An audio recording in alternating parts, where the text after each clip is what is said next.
மாயாபுரியில் கதிரவன் என்ற ஒரு சிறுவன் இருந்தான். அவன் மிகவும் அன்பானவன். ஆனால் அவனுக்கு ஒரு ரகசியம் இருந்தது. அவனுடைய தாத்தா ஒரு பழங்கால வீரர் அவனுக்கு ஒரு மாயத் தாயத்தை கொடுத்திருந்தார். இது உன்னை பாதுகாக்கும் என்று அவர் கூறினார். ஒரு நாள் இருள் மேகங்கள் மாயாபுரியை சூழ்ந்தன. ஒரு கொடிய அரக்கன் நிழல் ஊரை அச்சுறுத்தினான்.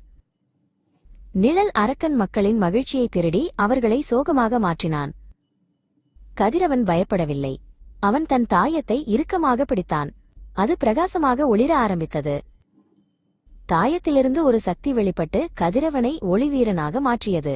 அவனுக்கு பிரகாசமான கவசமும் ஒளிவாளும் கிடைத்தது.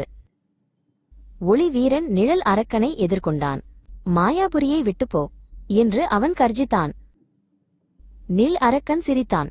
நீ ஒரு சிறுவன்தான், உன்னால் என்னை தடுக்க முடியாது என்று கூறி இருண்ட சக்தியை ஏவினான். ஒளிவீரன் தன் ஒளிவாளால் அந்த தாக்குதலை தடுத்தான். ஒளியும் இருளும் மோதின. என் பலம் அன்பு என்று ஒளிவீரன் கூறினான். அவன் தன் இதயத்திலிருந்து ஒரு பிரகாசமான ஒளிக்கற்றையை அனுப்பினான். அந்த அன்பு ஒளி நிழல் அரக்கனை தாக்கி அவனுடைய இருளை விரட்டியது. அரக்கன் மறைந்து போனான். மாயாபுரி மீண்டும் ஒளி பெற்றது. மக்கள் மகிழ்ச்சியடைந்தனர். கதிரவன் அவர்களுடைய ஒளிவீரன் ஊரை காப்பாற்றினான்.